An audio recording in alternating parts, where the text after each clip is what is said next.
Olá, curiosos!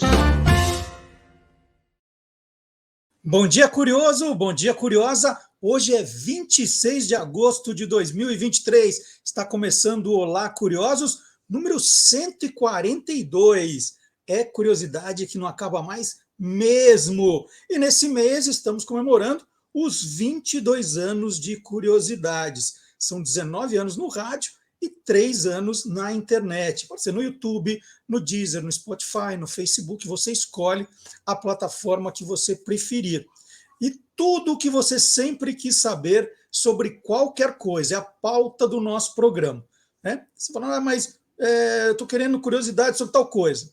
Talvez não tenha no programa de hoje, mas você vai encontrar com certeza ou no site do Guia dos Curiosos, ou no Instagram do Guia dos Curiosos, ou no canal do YouTube do Guia dos Curiosos. São mais de 2.000 vídeos que nós já fizemos com os programas inteiros e os cortes do programa também. Tem muita coisa, gente, muita coisa ali para você se deliciar. Tem música, tem curiosidade sobre bichos, sobre história, sobre quadrinhos, sobre literatura, tem entrevistas sensacionais. Então é tudo isso e muito mais no programa de hoje. Vamos lá, confira os destaques do Olá Curiosos, número 142. Histórias da segunda imperatriz do Brasil. A gente que conhece muito Dona Leopoldina e Dona Amélia, a segunda mulher do imperador Dom Pedro I. Tem cada história legal. Vocês vão saber por que ela já desbancou a Barbie 200 anos antes do filme da Barbie estrear. Tem essa história. Curiosidades sobre o urso polar com o biólogo e youtuber professor Guilherme Domenichelli, escritor também. Agora, mais uma, essa é boa, hein? Sócrates entra em campo no Aí Tem Filosofia. É uma série nova que o professor Vard Marx está apresentando. Então, estamos falando da história dos filósofos e hoje ele vai colocar o Sócrates em campo. Olha só, Sócrates. Podcast é ou não é coisa de cinema? Espera aí, podcast é coisa de cinema? Como assim? O professor Marcelo Abud vai explicar para a gente. E mais uma história sensacional no universo fantástico, apresentadores de TV no mundo dos quadrinhos. Um grande destaque trazido pelo Silvio Alexandre daqui a pouquinho. Então é tudo isso e muito mais no Olá Curiosos que está começando agora com o Gilmar Lopes. Vamos começar com o Gilmar Lopes direto, porque se você não aguentar assistir o programa até o final, pelo menos o Gilmar Lopes você tem que assistir hoje. Né? Que esse negócio de fake news, gente, tá um negócio assim, ó, do outro mundo, tá do outro mundo. Né? E gente, você fala assim, não, é a pessoa que jamais cairia numa notícia dessa, e cai, e as coisas vêm. É uma coisa assim absurda.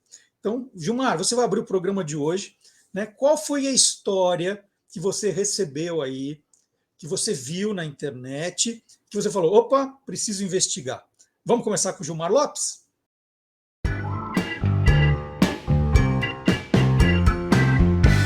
Verdadeiro ou farsa? É verdade que o chá de banana faz emagrecer 4 quilos em apenas uma semana? Pois é, de acordo com vários vídeos que começaram a se espalhar nas redes sociais, basta você tomar um chazinho de banana todos os dias para você emagrecer 4 quilos em uma semana. Em algumas versões, você precisa tomar o chá da casca da fruta. Em outras versões, você tem que comer a banana inteira. E é claro que um montão de gente entrou em contato querendo saber, será que essa história é real, hein? Será que isso é verdadeiro ou farsa? É farsa! Olha, até o momento não existe nenhuma comprovação de que um chazinho pode fazer você emagrecer tantos quilos assim. Aliás, não existe nenhum alimento que sozinho faz você emagrecer. Eu procurei algum estudo científico que comprovasse que o consumo da banana pode emagrecer, mas não encontrei nenhum. A única pesquisa que eu encontrei sobre chá de banana é um que fala sobre a kombucha, que é um tipo de chá fermentado feito com a casca da banana. E lá não fala nada sobre perda de peso, hein? Eu achei aqui uma entrevista, dentre várias, da nutricionista Julia Bergman, lá para o Globo Rural, onde ela fala que a dieta é uma redução do consumo de nutrientes, comer menos do que a nossa necessidade. Só que ela também alerta o seguinte: no caso aí de você perder 4 quilos em uma semana, é considerado uma perda muito brusca para o seu metabolismo.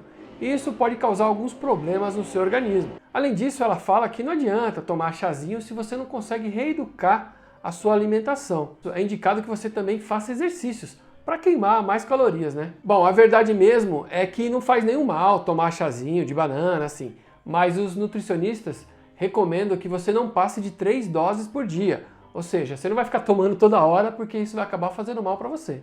Eu também consultei alguns especialistas e todos eles foram unânimes. Se você perder tantos quilos assim em tão pouco tempo, como diz esse caso aí do chá de banana, pode fazer mal para você.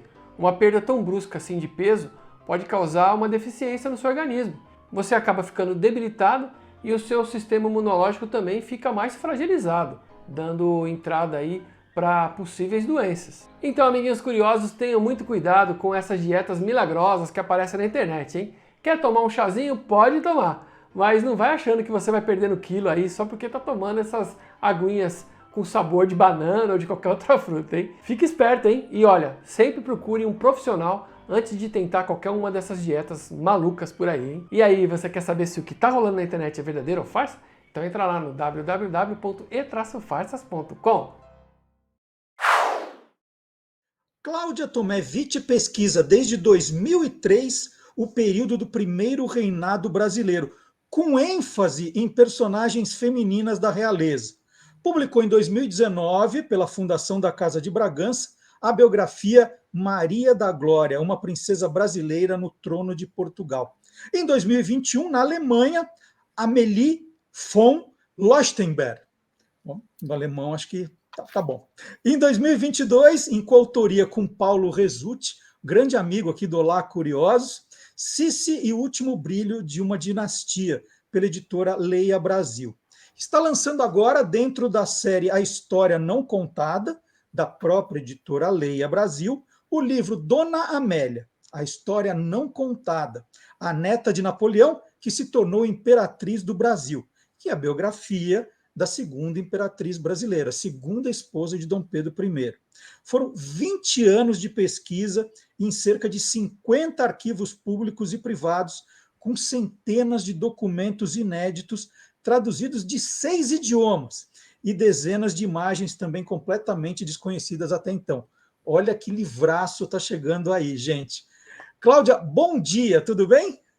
Bom dia, Marcelo. Obrigada pelo convite. Estou muito feliz de poder dividir com esse teu público, que eu faço parte, inclusive, e poder contar um pouco sobre esse trabalho fantástico que não ficou só na pesquisa e agora realmente está concreto na forma de um livro.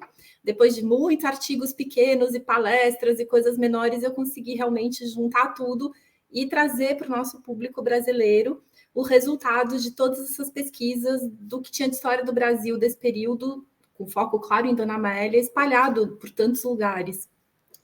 Cláudia, uma coisa que me chamou a atenção de cara no livro é que está todo mundo falando agora que o mundo se pintou de cor-de-rosa por causa do filme da Barbie.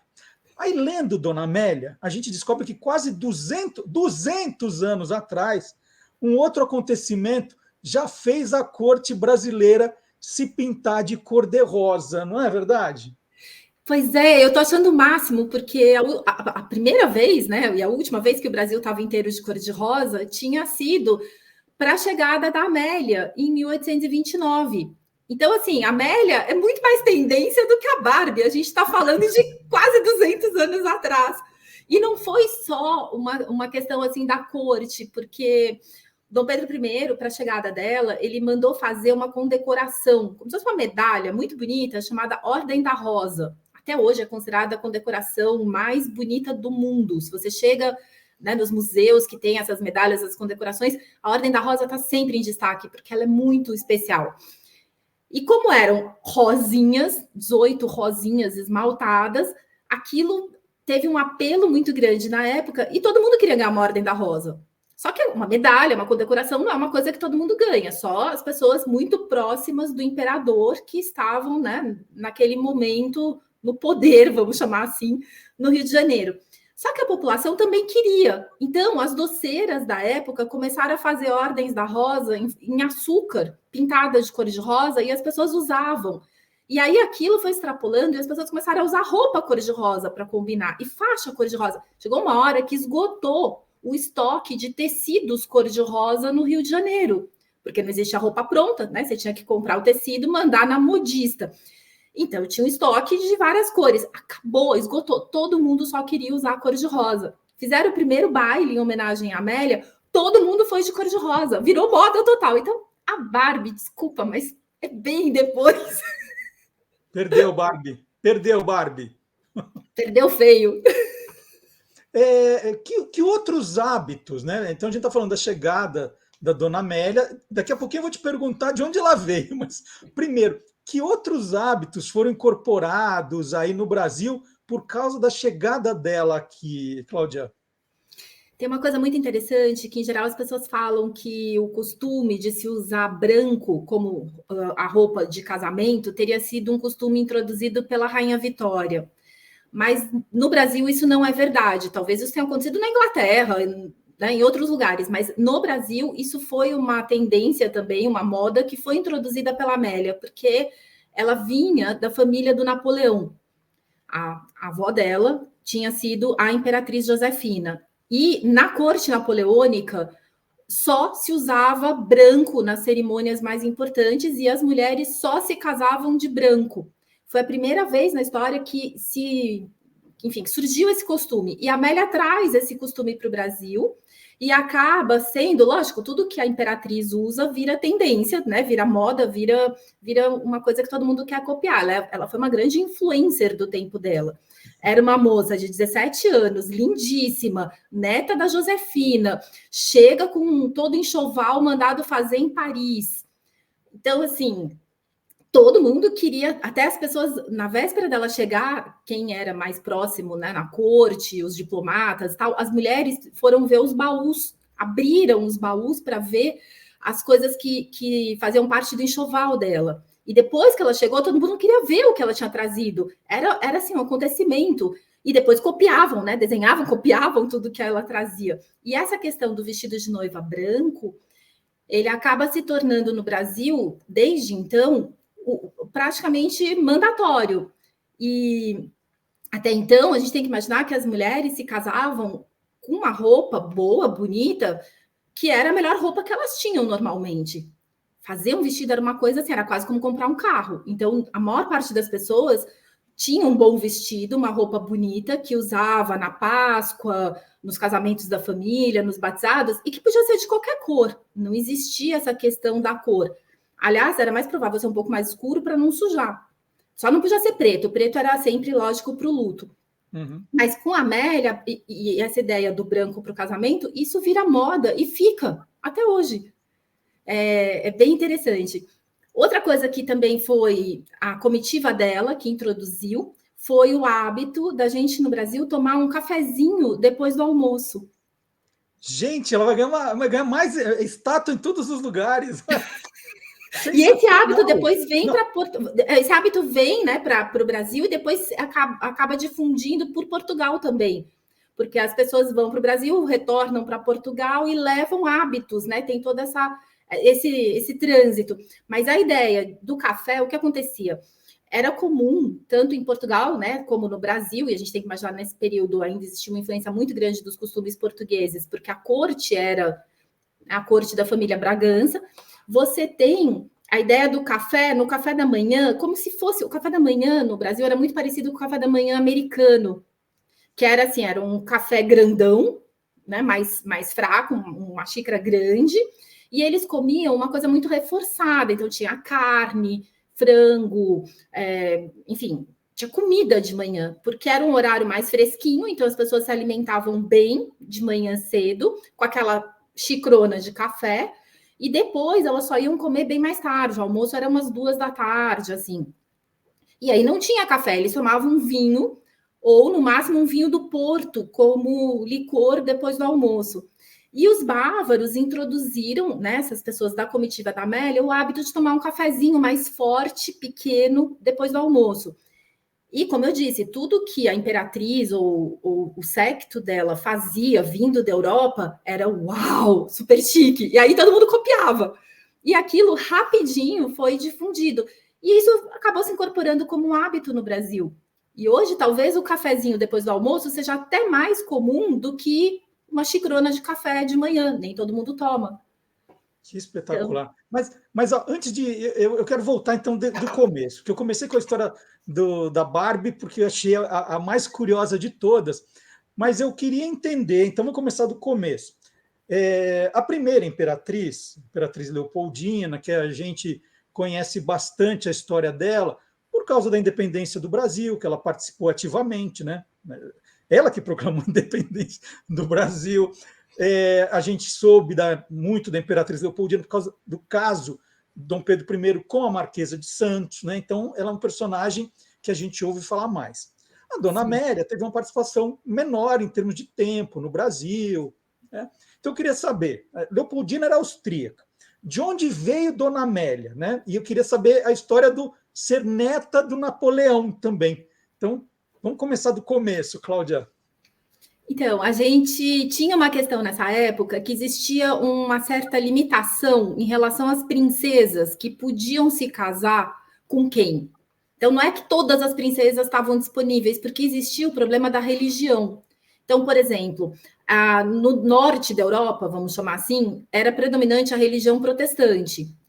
E aí era muito mais complicado que uma princesa do norte da Europa se casasse, por exemplo, em Portugal, ou na Itália, ou na França, ou no sul da Alemanha, que eram países católicos.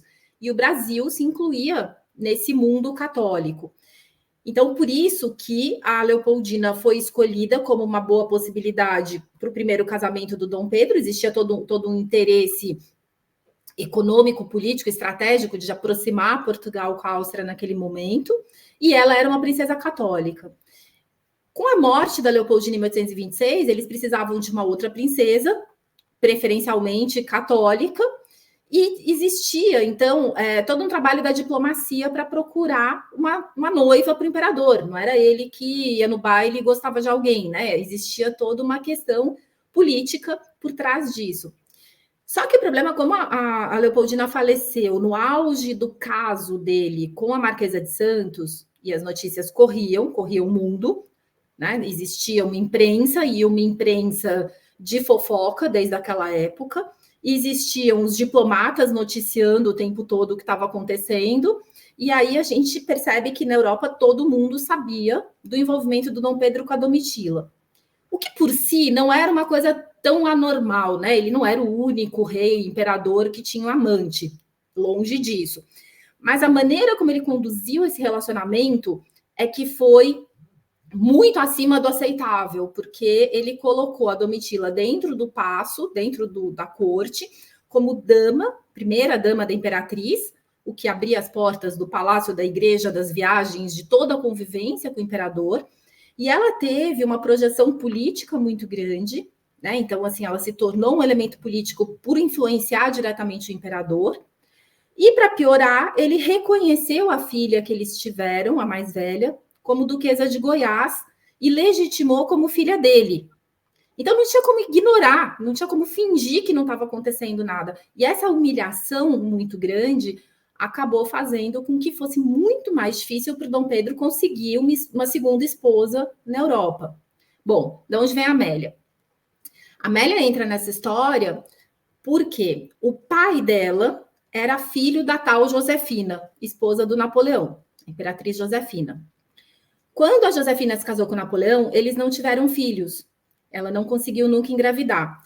E ele, apaixonado pela Josefina, se encantou pelas duas crianças que ela trazia do primeiro casamento, um primeiro marido que foi guilhotinado na Revolução Francesa, e adotou essas duas crianças, uma menina chamada Hortência e o príncipe Eugênio. Esse príncipe Eugênio é o pai da Amélia. Então, esse príncipe Eugênio, ele acaba sendo o filho adotivo do Napoleão, por isso eu posso dizer que a Amélia foi neta do Napoleão, porque ele adotou oficialmente. E o príncipe Eugênio se tornou também uma pessoa de grande confiança do Napoleão. Ele era general nos exércitos, participou das campanhas na Itália. Com 16 anos, ele já estava lá junto com o padrasto. Depois, Egito, Rússia, e sim, ele foi uma pessoa muito próxima. Por parte de mãe, a Amélia era filha de uma princesa muito bonita, muito célebre na época, Augusta, que era filha do rei da Baviera. E que também foi uma aliança estratégica. Claro, Napoleão precisava de um estado aliado entre a França e o seu grande inimigo, que era a Áustria. O sul da Alemanha, que era o reino da Baviera, para ele foi estratégico, por isso esse casamento. E a Amélia nasceu no norte da Itália, porque o Napoleão tinha conquistado a Itália e precisava de uma pessoa de confiança para governar. Então colocou o pai dela, que era filho adotivo dele, o príncipe Eugênio, para governar a Itália. Então a Amélia nasce na Itália, mas com 2 anos e a queda do Napoleão, o pai dela também perde tudo. E aí eles têm que fugir para a Baviera, para a casa do sogro dele, né, o pai da mãe dela, que era rei, e que acolhe essa família. Então, por isso que quando a Amélia se casa com o Dom Pedro I, com 17 anos, ela sai de Munique, que era e é a capital da Baviera, e vem para o Brasil já como imperatriz do Brasil. Porque não existia a possibilidade de você levar uma namorada ou uma noiva. Se acontece qualquer coisa no meio do caminho, ela está sem nenhum direito. Então, assim, essa moça só ia se arriscar a fazer uma viagem de mais de 2 meses, que as pessoas chegavam, inclusive, a fazer testamento antes de viajar, com a garantia de que, se qualquer coisa acontecesse, ela já era imperatriz, ela tinha pensão, ela tinha dotação, ela tinha, né, toda uma segurança. Então, é por isso que ela já casa e vai para o Brasil como imperatriz. Não sei, eu falei tanto, eu respondi a tua pergunta? Respondeu, mas aí vão surgindo outras, né? Porque você comentou que a ficha de Dom Pedro I, ele não era o único rei, imperador que tinha amante, mas o que ele fez não era... A ficha dele não estava totalmente limpa. Agora, por outro lado, Napoleão também caiu em desgraça ali na Europa, né? Isso, não, de alguma forma, não respingou na Amélia, né? Porque Dom Pedro não podia ficar escolhendo muito. E a dona Amélia, né? Amélia, como era a situação? Ela podia escolher muito, ou por ser neta do Napoleão, também já era uma coisa complicada. Então, isso vai ter um impacto e vai ser realmente decisivo para os 2 lados, porque justamente Dom Pedro não pode escolher tanto, então ele meio tem que aceitar. A única princesa que aceitou casar com ele, ir para o Brasil e assumir uma situação, né, não ideal. Mas, na verdade, o que acaba acontecendo é que tinha que ser também interessante para ela. E justamente porque ela era descendente da família do Napoleão, que tinha caído em desgraça, embora por parte de mãe ela fosse impecavelmente, né, neta do rei, sobrinha do rei, o rei da Baviera, nesse momento, o tio dela, não via a família dela com os melhores olhos.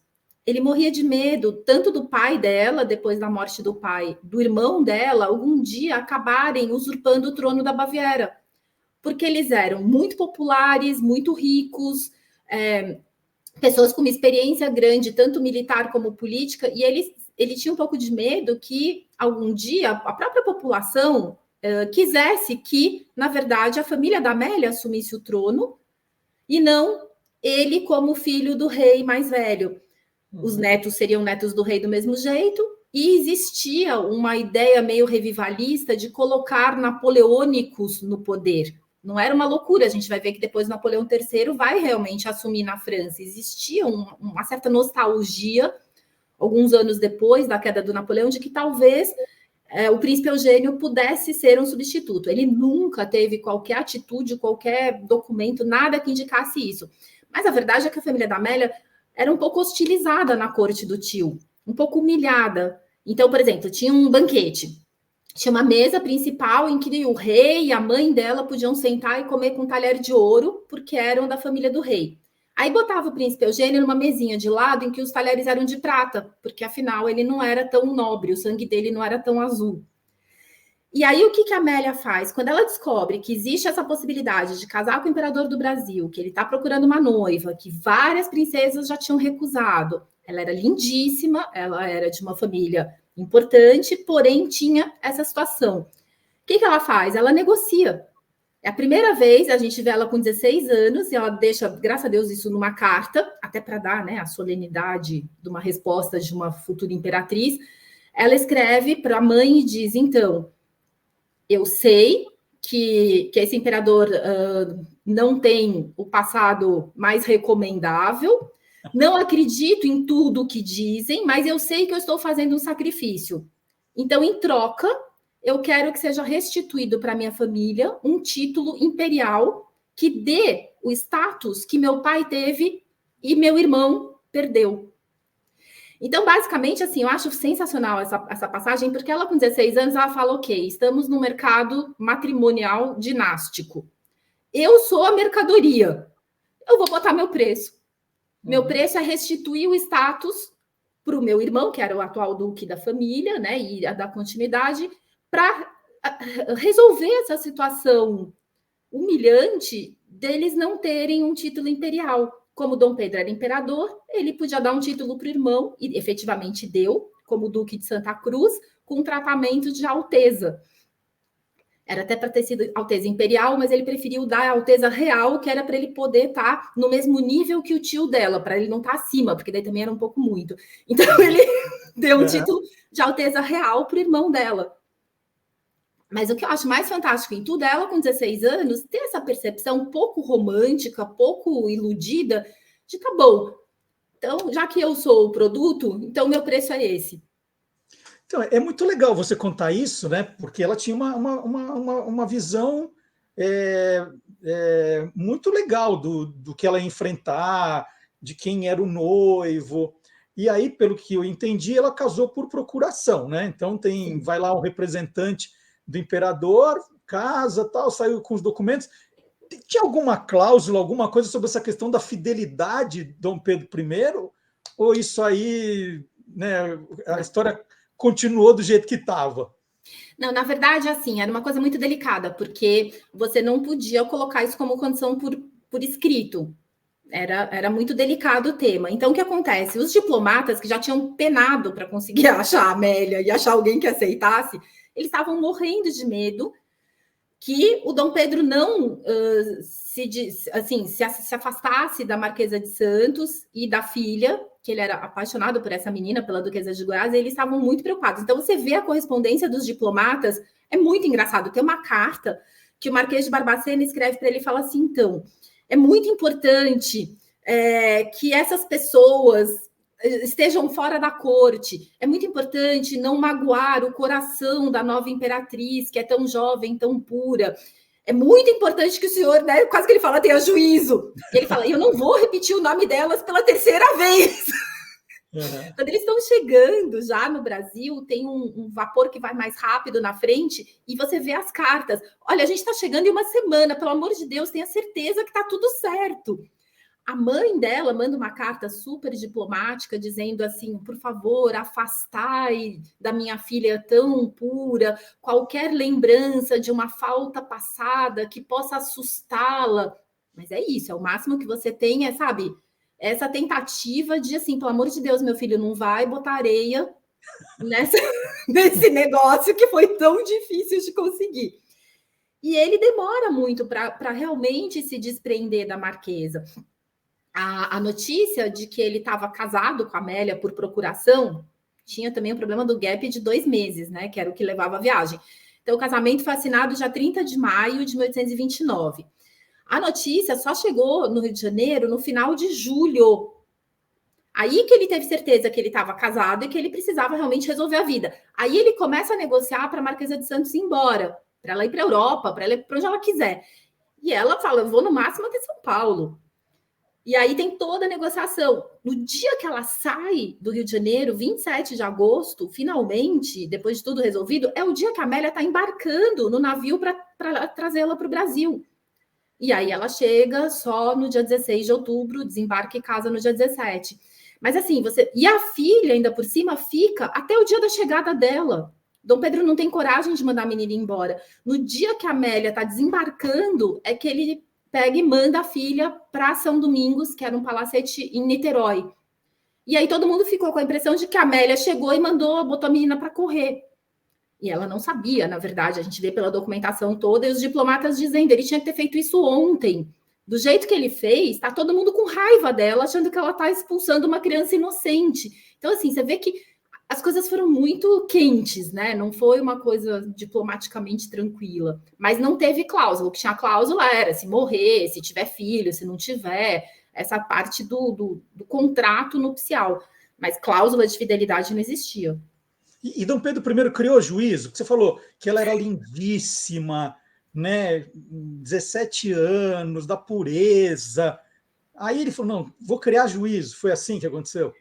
Não. Na verdade, assim, o primeiro 1 ano e meio. Você está querendo muito, né? É. Olha, ele até teve boa intenção. Ele mandou fazer na Ordem da Rosa, ele coloca o lema amor e fidelidade. Que, né, ele está tentando, ele está se esforçando.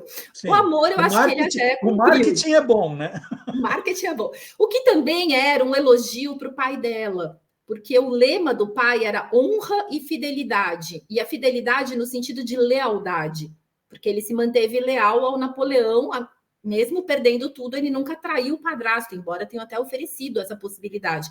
Então, esse lema do honra e fidelidade no sentido de lealdade era uma divisa da família. E o Dom Pedro usa praticamente essa ideia, só que ele transforma em amor e fidelidade no outro sentido, né? Claro, de fidelidade, que é o sentido de ser fiel amorosamente. Durante 1 ano e meio, até que a coisa vai muito bem. Ela chega no Brasil, assume os 5 filhos que ficaram órfãos de mãe, ela realmente, né, faz o possível para ajudar Dom Pedro no momento que ele já estava com a reputação muito decadente. Ela faz uma reaproximação política dele com o Partido Brasileiro, que é importantíssimo. E eu acredito que o casamento deles tenha adiado a abdicação. Então, a gente tem, na verdade, esse 1 ano e meio, os últimos 6 meses, a coisa vai, claro, degringolando, mas a gente tem realmente um momento político, familiar e pessoal. Depois disso, eles vão para a Europa, porque com a abdicação, Dom Pedro vai para o exílio, e aí a Amélia fica durante 2 anos e pouco, sozinha, em Paris, criando o bebê, que ela tinha tido nesse meio tempo, e a filha mais velha dele, que era a rainha de Portugal, e ele estava numa guerra para restituir o trono dessa filha. E aí, durante esses 2 anos e pouco que ele passa longe dela, aí a coisa volta para o que era antes. Então, ele volta a ter relacionamentos. Por exemplo, enquanto ele está preparando o exército no arquipélago dos Açores, ele tem um relacionamento com uma freira, que dizem que era muito bonita, uma freira cineira, e tem um filho com ela. Essa criança morre muito cedo. Eu acredito que a Amélia nunca soube. Depois, no Porto, ele engravida uma outra moça, que acaba indo com ele para Lisboa, nasce um outro filho, e aí ele faz todo um teatro de fingir que encontrou a criança exposta para ser adotada, e aí ele adota a criança e dá para uma família criar, que na realidade era a própria mãe, e aí ele faz todo um teatro para pelo menos manter as aparências. Então, assim, se a Amélia ficou sabendo e acreditou, né? Porque também às vezes a gente tem que querer acreditar. Eu não sei se ela quis acreditar ou se ela realmente soube. Então, teve esses 2 casos enquanto eles estavam separados. Aí, quando eles se reencontraram, já com o final da guerra, quando Dom Pedro vence a guerra e coloca a filha no trono, daí então ela sai de Paris e chega em Lisboa, eles só têm mais 1 ano. 1 ano e 1 dia juntos. E aí, nesse ano, a gente não tem relato nenhum de nenhuma infidelidade dele.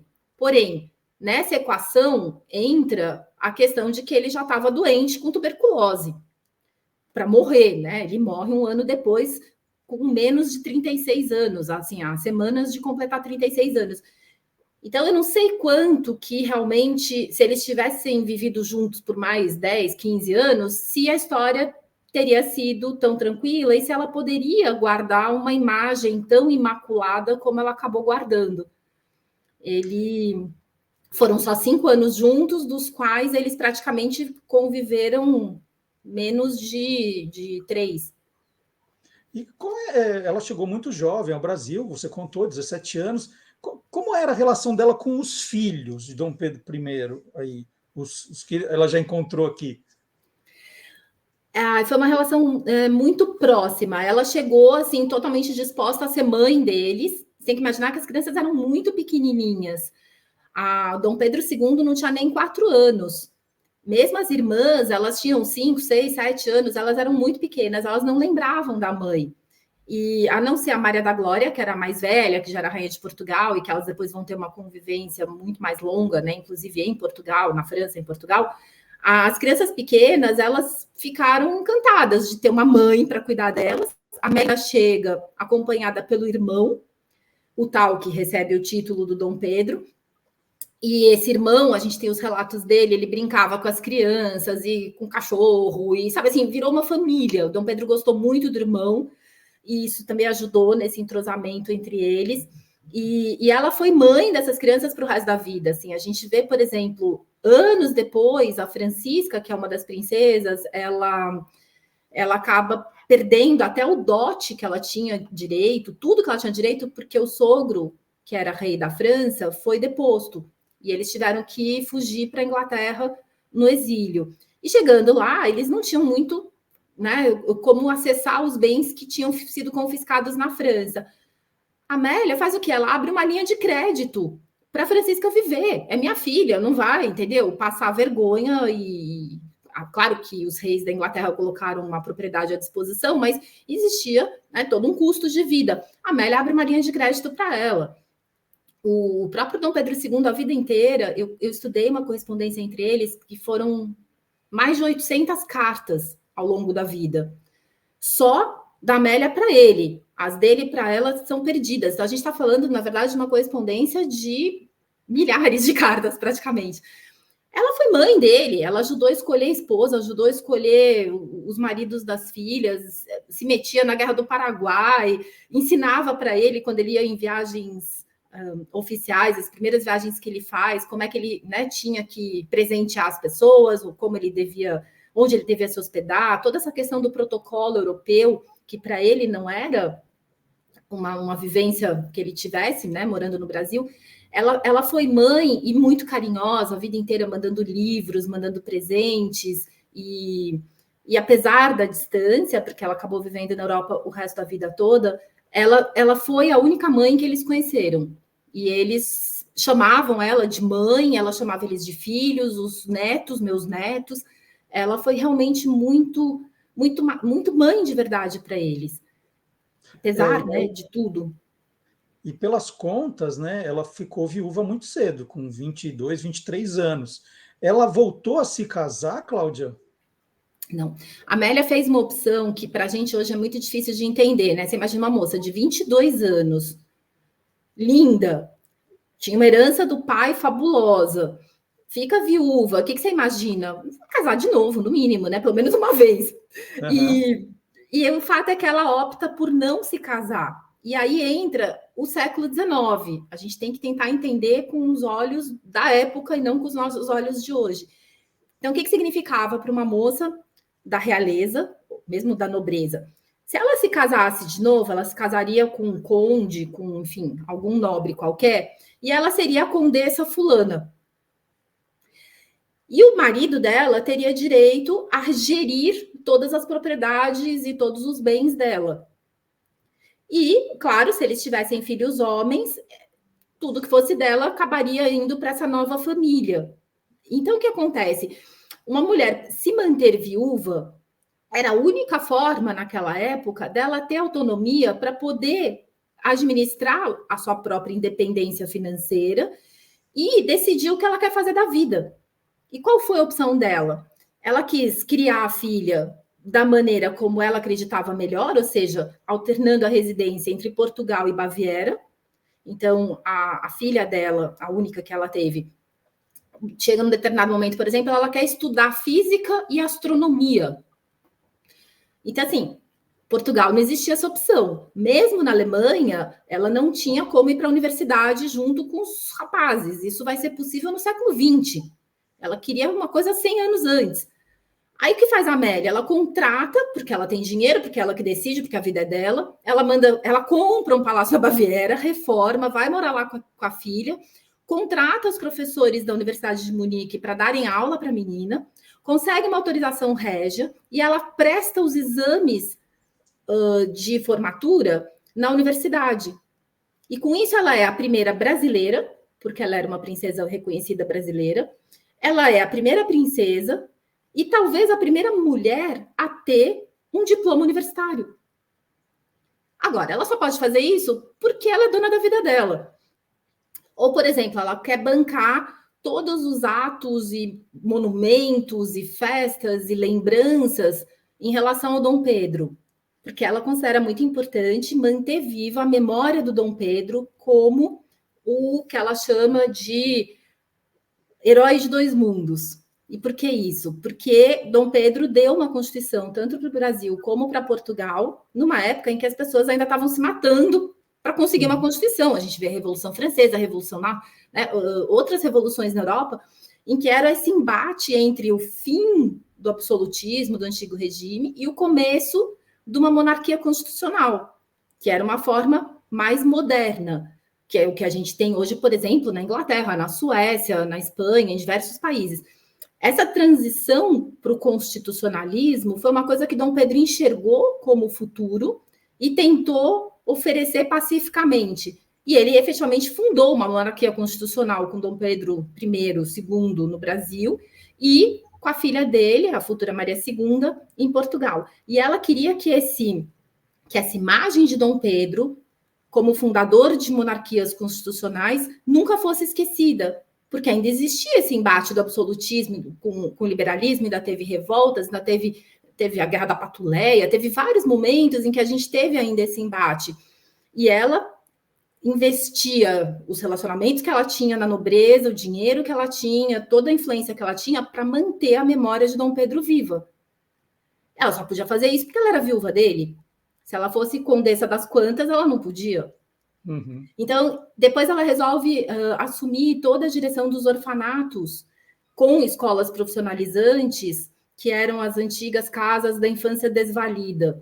Então, ela e outras amigas e outras pessoas da nobreza assumem uma rede de apoio para milhares de crianças, principalmente em Lisboa, que era onde estava tendo um problema com a industrialização e com as epidemias de cólera, de febre amarela, mas também em várias outras cidades de Portugal, para poder acolher essas crianças que se tornavam órfãs e elas teriam um futuro. E tudo sempre em nome da memória de Dom Pedro, era a Fundação Dom Pedro IV, que Dom Pedro I do Brasil era Dom Pedro IV de Portugal. E depois que a filha dela falece cedo, sem filhos, ela cria uma fundação na Ilha da Madeira, onde a filha morreu, manda construir um hospital, foi uma referência no tratamento da tuberculose durante muitos anos, para honrar também a memória da filha. Hoje a gente não tem mais o hospital funcionando como hospital para tuberculose, porque já existe tratamento, vacina, etc. Mas continua sendo uma fundação que atende a população da ilha. Tudo isso só foi possível porque ela se manteve independente. Então, assim, não era uma questão se ela era bonita, se ela... Não, era a única forma de uma mulher ser livre, era ela ser uma viúva, rica de preferência, e aí sim ela podia fazer o que ela quisesse da vida. E é o que ela faz. Não vejo a hora de ler, né, nas minhas mãos, Dona Amélia, a história não contada, a neta de Napoleão, que se tornou imperatriz do Brasil. A Cláudia já está fazendo o tour de lançamento pelo Brasil, já lançou em Curitiba, já lançou em Belo Horizonte. Amanhã, domingo, dia 27, tem Salvador, e eu estarei lá, já está marcada na minha agenda aqui, dia 31, quinta-feira agora, em São Paulo, é Livraria da Travessa, né? Marquei certo aqui? Isso, é na Rua dos Pinheiros. É pertinho do metrô da Fradique Coutinho. É 2 quadras do metrô Fradique Coutinho, é bem fácil. A partir das 19 horas, a Cláudia vai estar lá. Depois tem no Rio de Janeiro, no dia 5.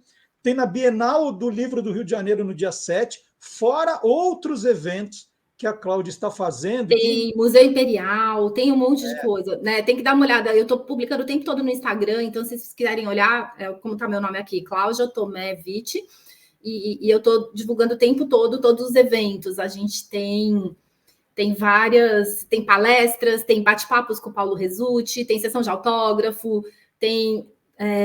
no Rio de Janeiro, no dia 5, tem um evento divertidíssimo que a gente vai fazer uma noite no cinema, com as pessoas interagindo. Então, assim, tem vários formatos diferentes. A gente, assim, é para deixar a Barbie no chinelo. Totalmente, nem precisa de rosa no lançamento, gente. Ó, tá liberado. Qualquer cor tá valendo, não é isso? Exatamente. Muito Fico bacana. muito feliz com o convite para essa nossa entrevista e espero todo mundo. Depois eu já volto para Portugal, porque eu moro em Portugal, então, na verdade, assim, é uma grande ação muito concentrada para divulgação, né, para o lançamento do livro. Então, aproveitem, porque até 11 de setembro, que é o último evento lá em Petrópolis, e depois eu vou estar em Portugal, e daí vou começar a trabalhar com a ideia do livro em Portugal. Então, gente, aproveitem, porque eu vou amar encontrar vocês, dar autógrafo, tirar foto. E, Marcelo, eu vou adorar te receber no dia 31, lá na livraria. Eu estarei lá de verdade, eu costumo chegar cedo, viu? Porque eu Perfeito. gosto muito da fila, eu já chego cedo, já garanto ali um dos primeiros lugares. Então, gente, dia 31, vamos aparecer lá, né? Na livraria pessoal de São Paulo, né? Livraria da Travessa, Rua dos Pinheiros, 2 quadras do metrô Fradique Coutinho, é muito fácil. Quem é Curitiba e Belo Horizonte, vocês já perderam. Mas Salvador tem amanhã, tem Rio de Janeiro, tem muita coisa bacana. E se não der para ir na noite de autógrafo, gente, compra o livro assim mesmo. Que história maravilhosa. Só o fato dela ter trazido para o Brasil o hábito, né, de tomar cafezinho depois do almoço, já tem que comprar o livro já. Muito obrigado, Cláudia. Quinta-feira estarei lá, faça chuva ou faça sol, tá bom? Combinadíssimo. Só não vai fazer, então faça à noite. É às 7 da noite, 19 horas. Sol não vai ter, mas está valendo. É isso. Nos vemos, então, no dia 31, quinta. combinado. Obrigado. Tchau, tchau.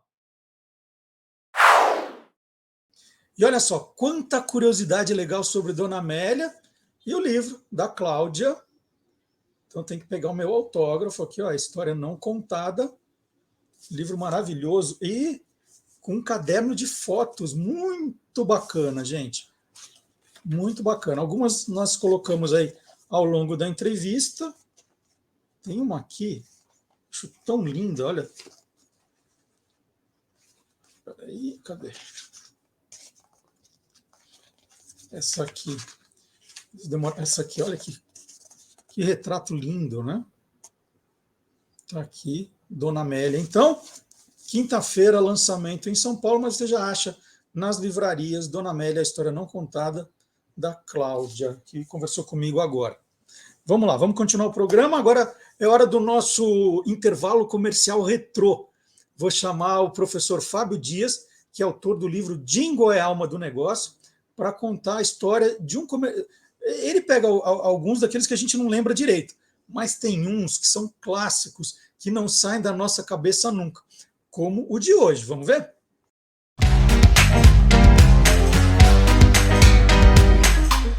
Clube do Jingle.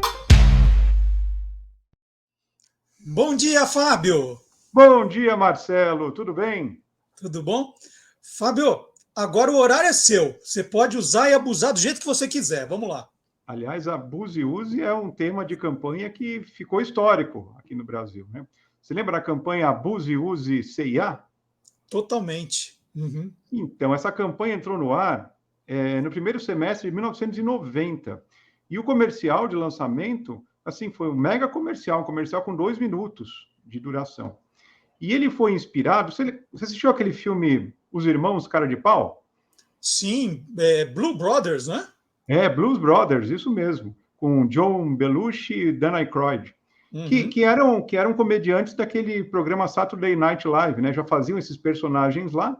Em 1980, produziram esse filme, né? E nesse filme tem uma cena que ficou icônica, que é a banda, né, dos Blues Brothers, né, tocando com Cab Calloway, que era um band líder, né, da época das big bands, e ele fazendo um número muito legal, segurando a plateia enquanto os Blues Brothers não chegavam. E foi justamente esse número que serviu para o lançamento da campanha Abuse e Use, CIA de 1990, que a gente está falando aqui.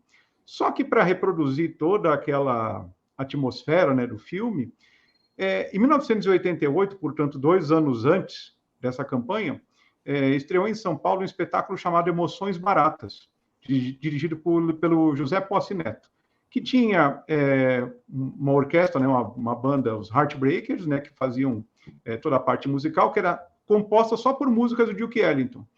E Tinha um corpo de baile com bailarinos, que, aliás, um deles se destacava muito, não só pela expressão corporal, pela expressão facial, é um artista talentosíssimo, que era o Sebastian, né? E justamente esse bailarino e essa orquestra foram chamados para reproduzir essa cena dos Irmãos Cara de Pau, né, no comercial. Só que, evidentemente, tratando do tema Abuso e Use C&A, que era o que a campanha queria coordenar, toda a linguagem de comunicação da loja, da rede de lojas, não só em 1990, mas nos anos seguintes. Eu até dei uma pesquisadinha, Fábio, na história do Sebastian. O nome dele é Sebastião Aparecido Fonseca. Isso e ele mesmo. Começou na carreira artística, como você falou, no corpo de baile, fazia sapateado, e ele era conhecido como Sebastian Soul. Sebastian está com 57 anos e ficou 20 anos conhecido como o Sebastian da C&A. Você procura assim na internet, para você saber a história dele, é Sebastian da C&A. E ele é um cara talentosíssimo, porque a gente tem a ideia, a maioria das pessoas conhece por causa das campanhas da C&A. Mas ele canta, ele representa, além, é lógico, de ser um excelente bailarino. E ele tem uma expressão, como já disse, não só corporal, mas facial, muito comunicativa, muito legal, né? E uma curiosidade, não só desse comercial, mas da campanha, porque justamente essa música esse número, né, que é em cima de um tema chamado Mini de Muncher, foi adaptado pelo Gil Mosquen, da produtora Lua Nova. E a voz que aparece no comercial não é do Sebastian, é de um cantor chamado Josias Damasceno, que gravou muito jingle, gravou diversas músicas, mesmo fora da área publicitária, um excelente cantor. Mas, assim, o curioso é que, apesar de o Sebastian cantar também, em todas as campanhas da C&A, a voz que aparecia não era dele, era do Josias. A maioria das pessoas talvez nem desconfie disso. Mais alguma informação sobre créditos, ficha, ou vamos ouvir? Então, basicamente é isso. O comercial também foi dirigido pelo José Posse Neto, que era o diretor do espetáculo, né, Emoções Baratas, né? Quem fez todo o arranjo, a adaptação musical, como eu falei, foi o Júlio Mosquen, né? E foi, assim, uma campanha que... o comercial que deu origem a uma campanha que ficou mais de 10 anos no ar e depois teve vários desdobramentos utilizando ainda o Sebastian. Muito legal.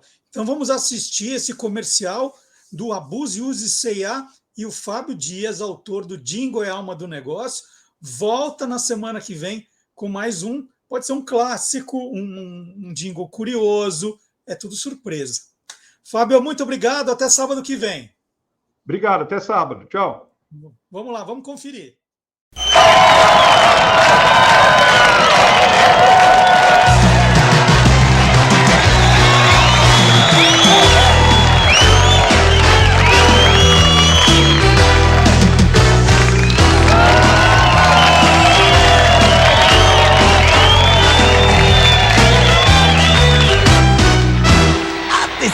Pra vocês eu vou cantar o que é o Abuse e Use C&A. São dias e ofertas pra você abusar, sempre que na TV ou no rádio você escutar Abuse e Use C&A. Abuse e Use C&A. Essa moda vai pegar, essa moda vai pegar. Abuse e Use C&A. Abuse e Use C&A. Abuse, abuse, abuse, abuse, abuse. Aguarde! Dia 9 de abril estreiam as melhores ofertas. No primeiro, Abuse e Use. É isso aí, você não perde por esperar. O ano todo vai ter oferta C&A. No Abuse e Use vai ser fácil comprar.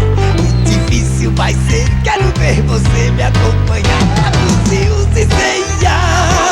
Abuse e Use C&A. Abuse e Use C&A.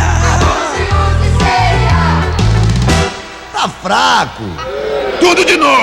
Abuse e Use C&A. Abuse e Use C&A. Abuse e Use C&A. Abuse e Use C&A. Abuse, abuse, abuse, abuse e Use C&A. Abuse, abuse, abuse, abuse e Use C&A. Abuse, abuse, abuse e Use C&A. Abuse, abuse, abuse e Use C&A.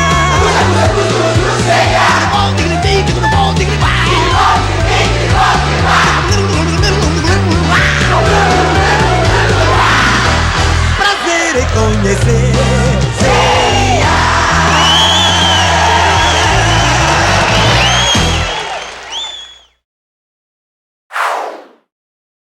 E agora chegou a hora de Sócrates entrar em campo. É hora do Aí Tem Filosofia com o professor Ward Marx.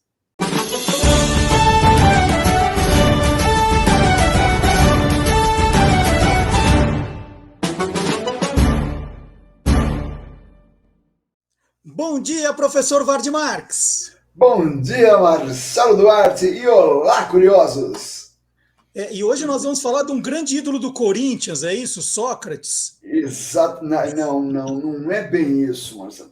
É um grande ídolo, mas não é o nosso querido Sócrates Sampaio brasileiro do Corinthians. Mas na tem verdade, a ver, ó. Tem a ver. Na verdade, o Sócrates tem esse nome em homenagem ao nosso personagem de hoje. Vamos falar do filósofo Sócrates, porque aí tem filosofia.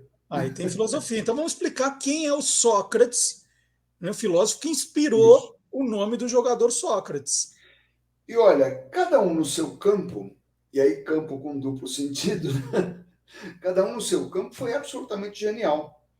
Foi realmente um divisor de águas. Tanto é que nós estamos tratando de história da filosofia aqui.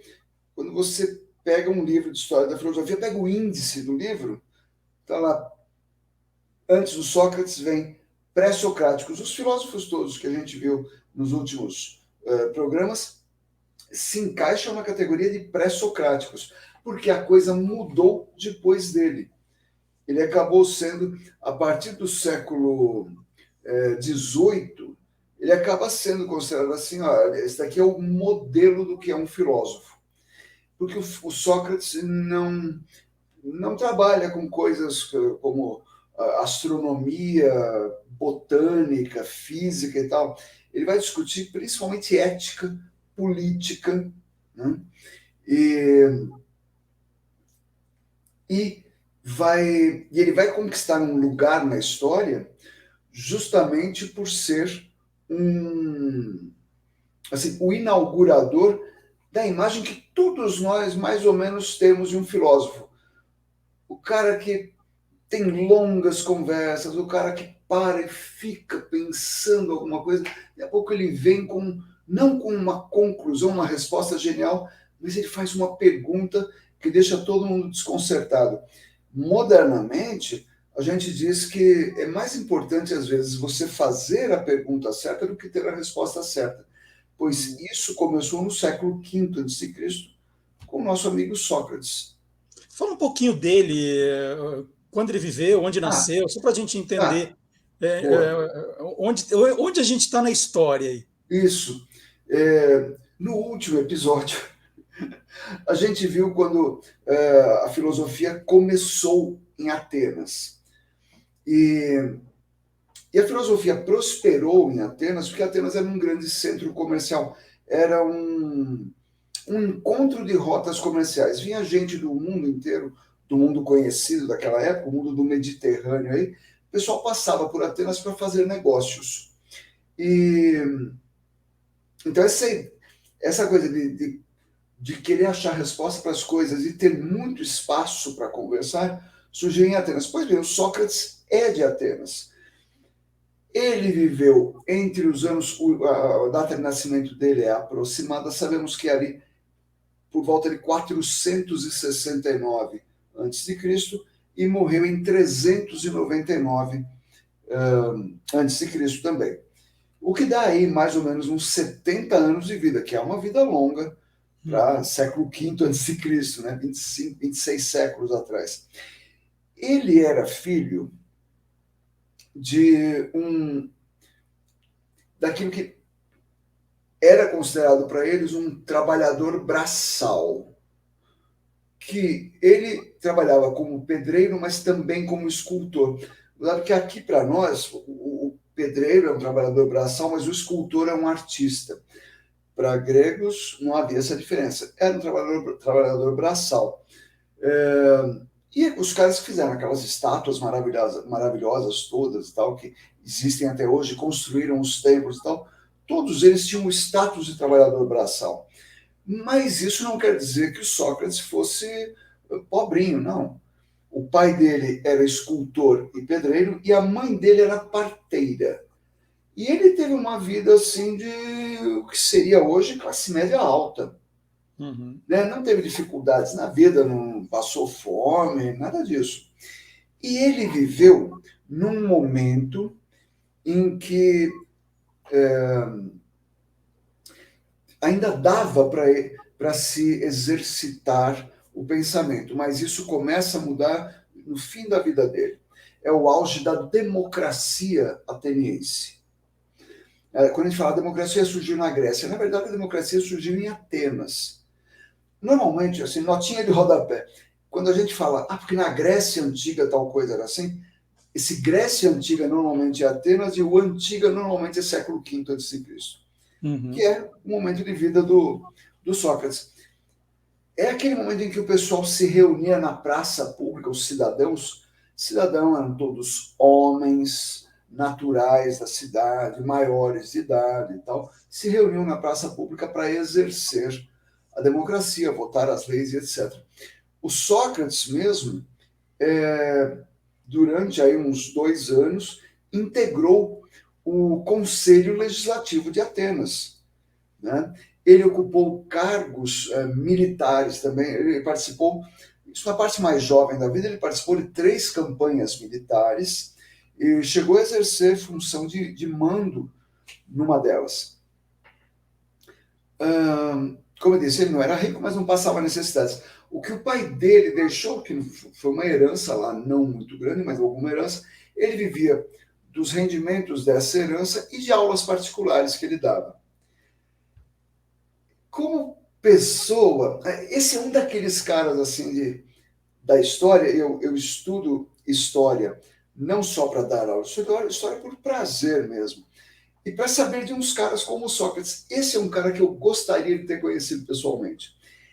Ele era um cara muito engraçado, era um piadista, ele fazia piada com os amigos e o pessoal fazia piada de volta com ele e ele ria. Isso, para mim, é uma marca de inteligência. Eu tento seguir isso. Ele sabia rir de si mesmo. Né? E aceitava as brincadeiras e tal. Ele era, isso já, um homem maduro e tal, ele chamava atenção não só pela inteligência, e com isso ele acabou frequentando assim as altas rodas da intelectualidade ateniense, por causa da inteligência, mas o pessoal reparava nele na rua porque estranhava a figura dele. Olha só, ele era um cara parrudo, corpulento, não muito alto, era mais para o baixo, atarracado, né? O nariz chato, olhos meio esbugalhados, andava mal vestido que eu digo, aquelas túnicas que eles usavam, a dele era meio esgarçada, meio em farrapos e tal, ele não estava nem aí com a aparência. Andava descalço, mesmo no inverno, porque lá o inverno deles não é um inverno alemão, por exemplo, né, que neva o tempo todo, mas em Atenas o inverno bate aí 2, 3 graus de temperatura, é bem frio. Andava descalço o tempo todo. E para os padrões da época, ele era um homem feio. Aí você pensa aquelas estátuas maravilhosas de homens lindos, não sei o quê. Então, Sócrates tem estátua, fizeram uma estátua do rosto dele e a gente fala, se o escultor era amigo e tentou dar uma favorecida, não foi bem sucedido. Ele era feio mesmo. Inclusive, a mulher dele, ele teve 2 casamentos. A gente sabe pouca coisa do primeiro casamento. Sabemos que a mulher era da família, assim, era filha ou neta de um importante político ateniense. E não sabemos muito do primeiro casamento, mas do segundo casamento a gente sabe um monte de coisa. A mulher dele chamava Xantipa e era um inferno de mulher. E ela chamava carinhosamente o marido de sapo, pela aparência dele. Essa Xantipa, por exemplo, um dia teve uma admiradora dele. As mulheres em Atenas, elas não eram muito dadas à atividade social, Mulheres ficavam mais reclusas em casa. Mas teve uma admiradora que mandou uma torta para ele. Uma torta de comer. Quentinha ainda, saída do forno, e mandou entregar na casa dele. A mulher dele, a Xantipa, recebeu a torta. Falou, oi, ô sapo, sabe quem mandou isso aqui? A fulana. Quer saber? Ele falou, opa, torta, que bom, que legal. Quer saber o que eu falo? Aqui é a sua torta. Ela tacou a torta no chão e sapateou em cima da torta. Tá, você diz para ela o que eu fiz com a torta. Ele falou, poxa, amor, que bom. Agora, no jantar de hoje, nós dois vamos jejuar. Isso vai fazer bem para o espírito, certamente. Vai fazer. E uma vez que teve uma discussão, a discussão entre eles era ela berrando e ele ficando quieto. Uhum. Ou seja, ele era um marido bem treinado, que a melhor coisa que você faz numa discussão é ficar quieto. Por isso que ele era um sábio. Mas ele estava... A mulher gritou com ele, e ele falou, tá, ok. Tá, eu vou lá para a praça conversar com o pessoal. Ele estava saindo, ela pegou uma bacia de água e jogou nele. Ele já estava na rua, tomou aquele... Todo mundo parou e falou, e agora? O que ele vai fazer? Ele olhou para o pessoal e falou, o que vocês estão olhando? Depois dessa trovoada toda, é natural que chova. Ô, Vardi, você está falando, né, daquela imagem que a gente tem do filósofo que fica pensando. Ele tinha muito disso, ele tinha momentos também que ele esquecia de tudo e ficava mergulhado nos pensamentos. Aí é que tá. Ele tinha a fama de ser um grande conversador. Ok. É um cara que tinha... E ele conversava com todo mundo mesmo. Não importava a classe social, o nível de educação, o nível intelectual, a riqueza. O negócio dele era bater papo. Mas ele chamava a atenção daquela do pessoal se cutucar e falar, olha lá, o Sócrates, porque ele mergulhava em pensamentos, mas ficava um tempão. E de repente ele parece que saía do transe e já puxava a conversa com alguém. Às vezes eram discípulos que estavam ali falando, Sócrates está pensando alguma coisa, aí vamos ver o que ele vai trazer para a gente, para reflexão e tal. E às vezes não, às vezes era gente que estava passando, ele encontrava um amigo e falava, você já reparou tal coisa? Esse reparou tal coisa é nos comportamentos sociais, por que a gente faz isso? Por que a gente age dessa ou daquela maneira? Nesse negócio dele ser um grande conversador, ele vai desenvolver o seu método filosófico, que é exatamente a coisa do bater papo. E aí ele fez uma coisa bem interessante. A mãe dele era Maia. A função era parteira, Maia, parteira. E ele falou assim, então, a minha mãe era parteira e eu trabalho com a técnica da parteira, a técnica em português seria a técnica do parturejar, né, de ajudar alguma coisa, alguém ou alguma coisa a vir à luz, trazer para a luz. O nome disso é maiêutica. Se for procurar, jogar no Google maiêutica, você vai ver, falar é um método socrático, etc. Que é o quê? Ele falava, a sabedoria já está nas pessoas, mas ela não tem consciência, ou elas não têm a consciência dessa sabedoria. O que eu faço é ajudar a trazer para fora, trazer para a luz aquilo que já está com as pessoas. Então, o que ele fazia? Com alunos, com amigos e tal, ou com adversários, que ele também se embrenhava em umas discussões, aqueles debates mais acalorados, ele falava, escuta, tal coisa é assim ou é assado? O que é melhor para a sociedade? Isso ou aquilo? E o cara ia respondendo. E é interessante notar isso aí. Quando começa a conversa, as pessoas sabem alguma coisa, elas têm certeza de alguma coisa. Conforme a conversa vai avançando, ou seja, conforme as perguntas do Sócrates vão se acumulando, o cara começa a não ter mais tanta certeza do que ele sabe. Ele vai abandonando aquilo que ele no começo sabia. E vai se encaminhando para um novo tipo de conhecimento mais sólido, porque veio da reflexão e não do achismo. Isso, até hoje, é filosofar, no melhor e mais denso sentido do termo. Agora, detalhe, isso que eu estou falando, eu nunca li nenhum livro que o Sócrates tenha escrito. Porque o Sócrates não escreveu nada. Uhum. Tá, e você sabe disso porque intuiu. Não, a gente sabe disso por conta dos discípulos dele, que iam ter aulas com ele e registravam isso. Tem dois que deixaram coisas mais densas. Um, eu falo mais rapidamente, é um Xenofonte, que não era um pensador. Xenofonte, na verdade, se destacou mais como militar, etc. Mas ele admirava demais o Sócrates. Inclusive, por conta disso, livros do Xenofonte que falam de Sócrates não são lá muito confiáveis, porque é meio livro de fã. Né? Uhum. Então, Sócrates é lindo nos livros do Xenofonte. Ele escreveu uns 4 livros sobre o Sócrates. Agora, o Platão, que é um outro grande filósofo, e eu já adianto que é o assunto da próxima semana, o Platão tinha uma coisa assim, ele escreveu alguns livros chamados diálogos. Nesses diálogos, o personagem principal é o Sócrates.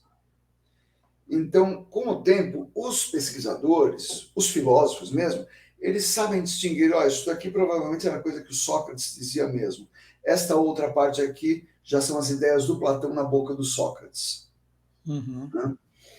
E a gente sabe, por exemplo, que uma coisa que o Sócrates disse, mas que está num livro do Platão, que é um livro chamado República, que é quando o Platão fala do estado ideal para ele, como é que é o mundo ideal, a sociedade ideal para ele, tem a mais célebre frase do Sócrates.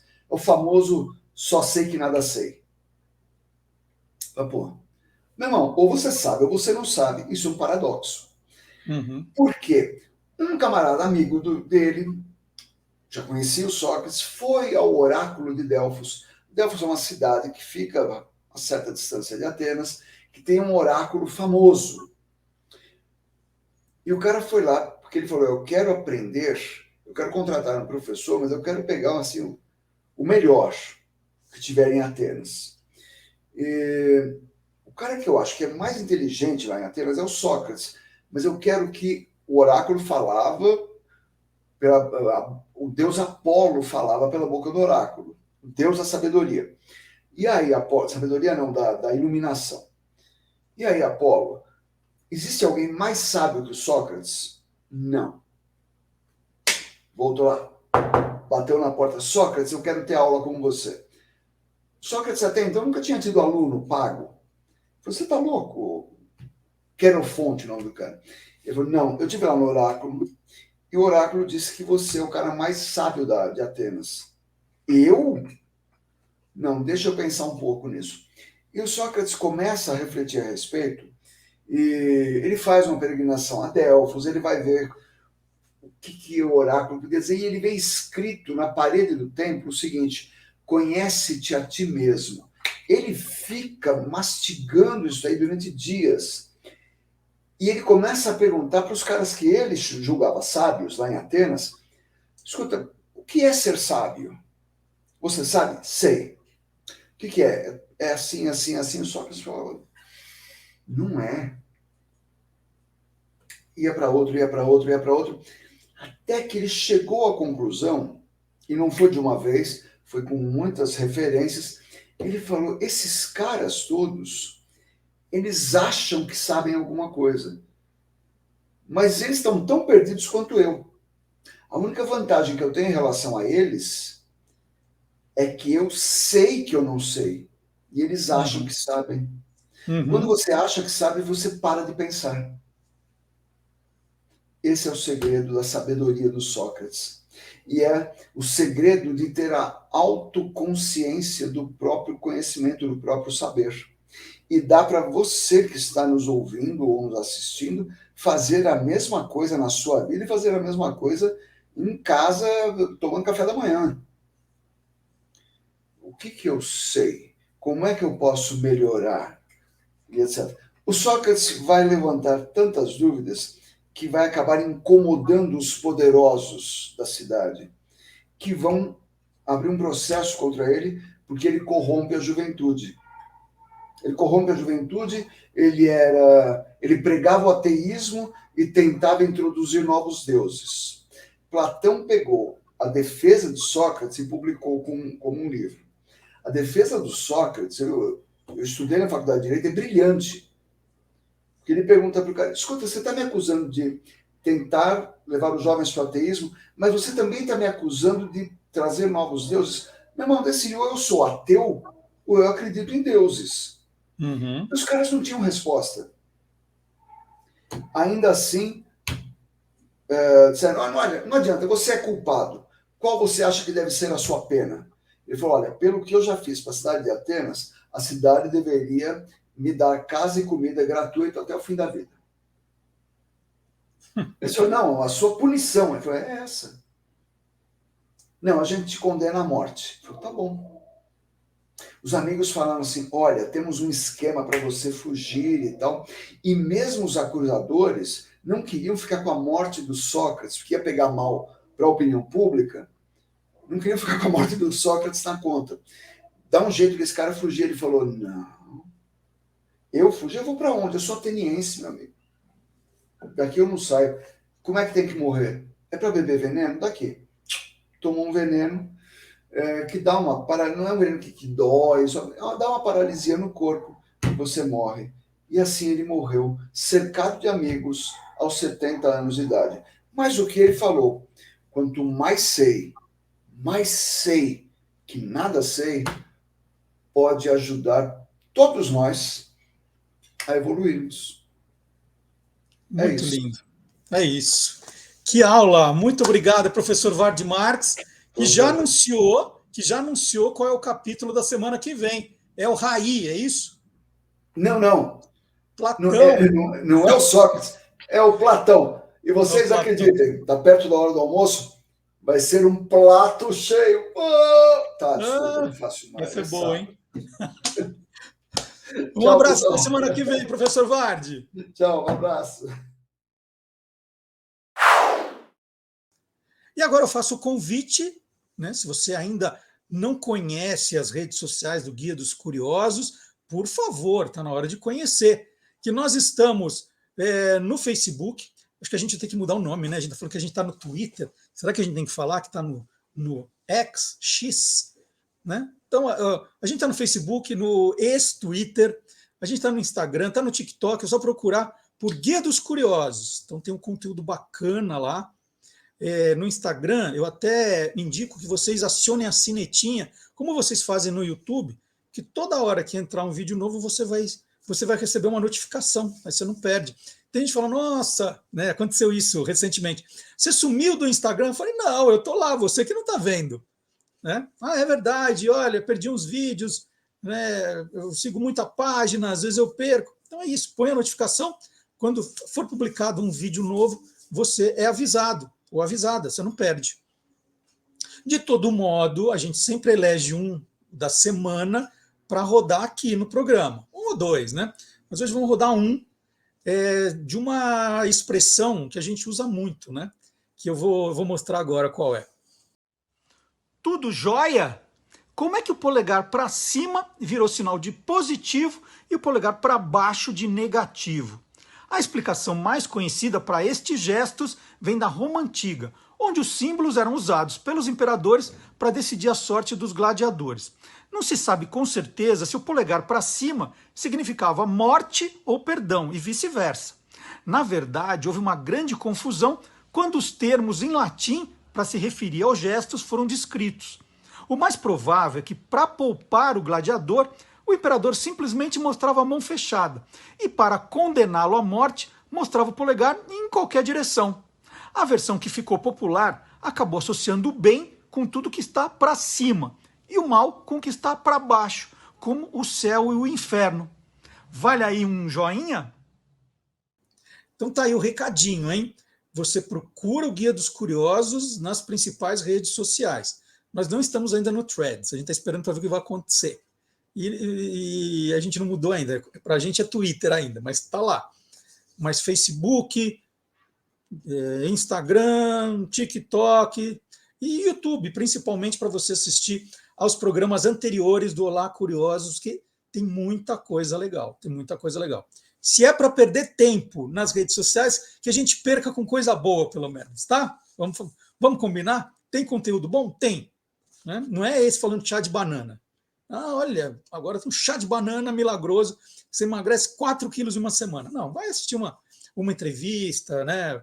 Tem um monte de gente criando conteúdo bacana que ajuda a gente a pensar melhor, a ter mais conhecimento. Esquece o chá de banana. E agora nós vamos soltar os bichos com o professor Guilherme Domenichelli. Vamos lá, Guilherme.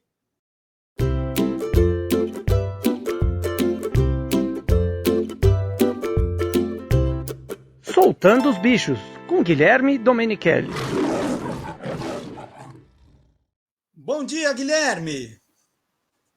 Bom dia, Marcelo. Tudo bem? Tudo bem? Uma pergunta para você, Guilherme. Pergunta. Vamos lá. Por que colocaram uma cama elástica no Polo Norte? Por quê? Ah, eu sei essa daí. Pro urso polar. Pro urso polar, exatamente. Colocaram uma cama elástica pro urso polar. E já que colocaram uma cama elástica no Polo Norte pro urso polar, vamos falar de urso polar, Guilherme? Vamos, sem ele pular. Mas assim, urso polar. Mas a pergunta tá certa, porque é o Polo Norte, é lá no hemisfério norte que existe o urso polar. E já que estamos falando de inverno, ele vive em regiões muito geladas, né? A gente está na época do inverno, ele vive em região bem fria. E muita gente confunde, acha que os ursos também vivem aqui no hemisfério sul, Antártica, essa região, mas não, só no norte. Então, desde do Canadá, Alasca, Canadá, vai indo lá para a parte da Rússia, tal, ele vive nessas regiões. Infelizmente, muito ameaçado de extinção. E sabe por quê, Marcelo? Não. Por causa das ações do homem. Como está tendo muito desgelo, né? A temperatura do planeta está subindo um pouquinho, está abrindo grandes buracos assim no gelo onde vive o urso polar. E eles caçam principalmente focas. E aquele negócio que a gente vê em desenho animado, que a foca sai no buraquinho, que é um respiradouro para ela sair, respira e mergulha, o urso fica ali esperando ela. E ele fica camuflado, já que ele é bem branco, só tem a pontinha do nariz, os olhos pretos, né? Ele põe a mão, a pata, né, na frente do nariz para a foca não ver, a foca sai para respirar, ele dá o bote e pega. Com o desgelo, tá tendo grandes aberturas, grandes buracos, a foca aparece longe, ele não consegue caçar e muitos ursos estão morrendo. Quer dizer que eles não comem peixe, é só foca? Focas, baleias, baleia beluga, que é uma baleia pequena. Então, eles são animais carnívoros, só comem carne. Diferente de outros ursos que comem vegetais também. Mas peixe ele não pesca, não. Só animais maiores, assim, como focas e baleias. E é um animal cheio de curiosidades. Você sabia que ele é preto? Como assim? Ele está usando um casaco? É branco, está usando um casaco de frio. A mãe falou do casaquinho. Se você chegar perto do urso, vai ver um zíper assim. Não, tô brincando, não tem nada. Tira aquilo lá, ele tá com a roupinha preta. Não, mas a pele, não pelo, mas a pele é escura. Os ursos polares, eles têm um parentesco, né, com o urso pardo lá do hemisfério norte, né, Estados Unidos e tal. Só que eles evoluíram para uma outra espécie, mas tem a pele bem escura, até porque ele precisa se aquecer com o pouco de sol que tem no hemisfério norte. Agora, o pelo é praticamente transparente, ele é branco e tal, mas ele funciona como um canudinho, vai de aniversário, só que pequenininho. Então, entra a luz do sol que tem por ali, esquenta a pele dele e ajuda na temperatura, subir um pouco a temperatura do corpo desse bicho. Muito legal. Você falou que está cheio de curiosidades, outras, vai. Tem questão do hibernação, Tem. dormem 9 meses, como é que é? Não, e tem uma que o pessoal me pergunta bastante. Eles dormem muito, até 6 meses, né? Na época mais fria. E outra coisa que acontece, os filhotes nascem quando a mãe urso polar está grávida, lá dentro de uma toca que ela cava no gelo, e eles nascem no meio dessa hibernação. Nascem e vão mamando, e vão crescendo ali durante um tempo. E aí o pessoal fala, mas como é que se eles fizerem cocô ali dentro, como é que faz? É verdade, dentro da toca eles podem defecar ou fazer xixi. Às vezes a mãe, meio sonolenta, até lambe para não ficar cheiro forte ali e tal. Faz parte ali do ambiente deles, a toquinha que ela construiu para deixar esses filhotes lá dentro. E é uma toca até que grande. Eu vi uma similar, entrei dentro, mas não de verdade. Foi lá no SeaWorld, que tem uma toquinha assim para que as crianças entram para ver como que é uma toca construída no gelo por um urso polar. Outra curiosidade legal é que eles nadam super bem. Lógico que não igual uma baleia, tal, uma foca. Mas eles têm patas dianteiras bem grandes e funcionam como remo. Eles vão longas distâncias nadando e tem muita força para isso. E o inverno pode ser muito rigoroso, eles aguentam qualquer temperatura, Guilherme? Aguentam bem a temperatura assim, abaixo de 0, aí 20 abaixo de 0, porque eles têm uma camada de gordura, além dos pelos, uma camada de gordura bem espessa, assim, que impede, né? Funciona como um casaco, entre aspas, de gordura que impede a entrada do frio. Então eles aguentam uma temperatura bem extrema, assim, bem adaptado para isso. E qual que é o tempo de gestação, né? Você estava falando aí que a mamãe ursa polar cava ali para nascer os filhos, mas quanto tempo demora? No frio demora mais? Como é que é? O tempo é de 7 meses, perto disso, assim, não é questão do inverno, não interfere nisso. Então tem esse tempo de gestação, eles geralmente nascem lá. E a mãe cuida durante um bom tempo. Então ela fica ensinando eles a caçar, ensinando a fugir de alguns perigos, principalmente de ursos polares machos, que eles não respeitam, às vezes acabam caçando filhotes de urso da própria espécie, né, urso polar, para comer. Então ela foge desses ursos. Então, ela ensina eles a serem ursos, os filhotes. Então eles ficam até 1 ano com a mãe por todo esse aprendizado. Assim, é algo muito bacana. Então ela é muito atenciosa, muito protetora dos seus filhotes. O Guilherme, para falar um pouco do namoro da ursa com o urso, eles aproveitam a hibernação para namorar ou não? A hibernação não chega perto, é só quando a gente acordar. Ou não, já que a gente está aqui na toca, 6 meses sem fazer nada, vamos aproveitar. Como é que é? Vamos ficar os dois aqui na toca, abraçadinho. Não tem isso, não. Ela fica sozinha e o macho constrói uma toca sozinha. Eles só se encontram na primavera, que é o período que está um pouquinho mais quente, no hemisfério norte, e época fértil, assim, que as fêmeas estão prontas para reproduzir. Aí que eles vão lá, namoram, acasalam, e ele vai embora, não ajuda em nada. Não espera ela ter filhote, ajuda a criação dos filhotes, nada. O papel do urso polar macho é acasalar, mais nada. Meio vagabundão, né? Não faz muita coisa, não. Ela que é a fêmea que tem todo o trabalho de criação e proteção. Quando eu falo isso, tem gente que fala para mim, lembra alguns homens. Falei, não. Lembra outros mamíferos. É isso. O pessoal às vezes fala isso para mim. Última curiosidade, então, para a gente terminar esse papo sobre o urso polar, Guilherme. Conta uma última. Deixa eu pensar uma bacana. Uma última. Em regiões do Alasca, o Alasca é um estado americano, eu vi filmes mostrando isso, registros, eles estão chegando até nas lixeiras dos vilarejos lá das cidades do Alasca. Ali no... Por quê? Por falta de comida. Então eles estão revirando lixo para poder comer. E uma imagem que eu vi de um urso polar tão magro assim foi impressionante. E desaparecer esse animal belíssimo, né? Que é um dos símbolos assim, da natureza, né? O urso polar é um animal emblemático, assim, né? Isso vai ser muito triste. Vamos ver se tomara que ocorram algumas mudanças, que a gente consiga reverter isso daí de aquecimento global, que é uma outra discussão. Tem gente que fala para mim que mentira, não existe isso.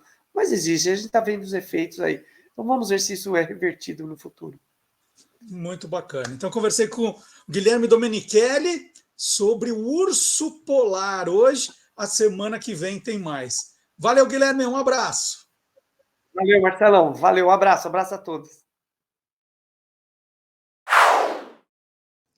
E lembrando sempre, né, o Guilherme chegou aí a 1 milhão de seguidores no canal Animal TV, é um sucesso. O Guilherme domina as redes sociais, ele faz muita coisa bacana, está fazendo coisas no Instagram, está fazendo aqueles shorts no YouTube, né, que são vídeos menores. Guilherme trabalha, gente, é professor, escritor, e ainda tem que ficar conversando aqui comigo, ó. Guilherme trabalha mesmo. E eu falei no comecinho do programa, lembra a história do podcast é coisa de cinema? E eu tô com isso na cabeça. Então acho que eu vou perguntar para um especialista, porque nós temos um especialista em podcast, uma autoridade em matéria de história do rádio. Então ele conta do rádio, fala do podcast, ele está nas duas pontas, é o professor Marcelo Abud. Vamos lá, vamos conversar com ele?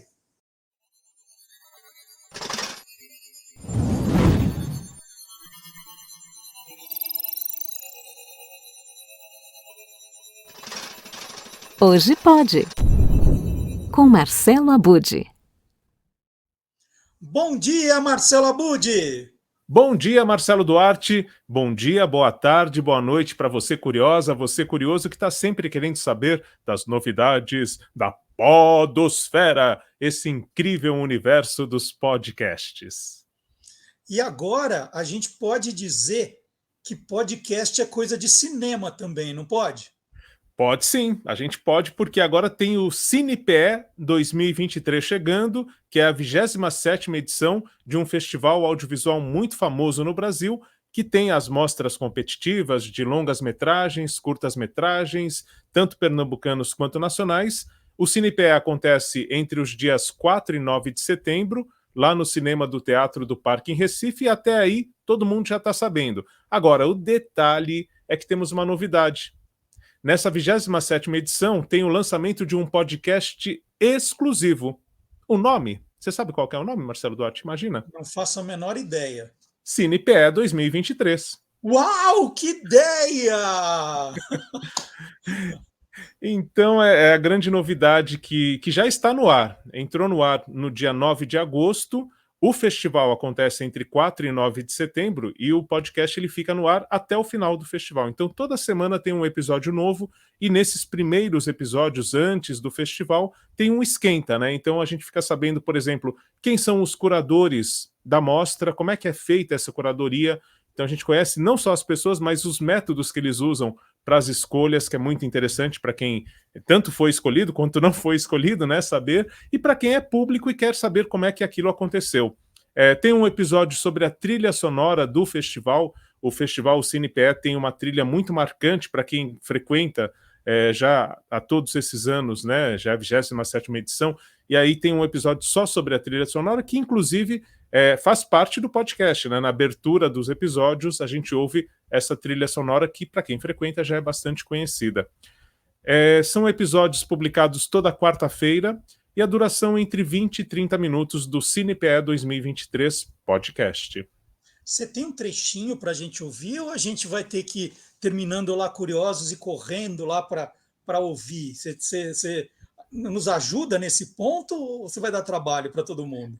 Tem um minutinho, sim, que eu separei, que é justamente para ter ideia de como é a importância desse festival e a gente conhecer a apresentadora do CinePE. Então, essa abertura em que a gente tem justamente a importância do Festival Audiovisual de Pernambuco, que chega à sua 27ª edição. Então, como diria o Chacrinha, né? Roda, roda, roda e avisa. 1 minuto para o podcast do Marcelo Abud. Vamos ouvir. Luz, câmera, ação e festival.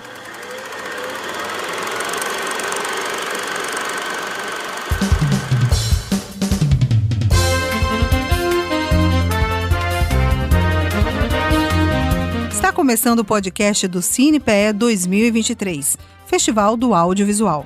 Eu sou Silvana Marpoara e juntos vamos conhecer tudo sobre a 27ª edição do CinePE.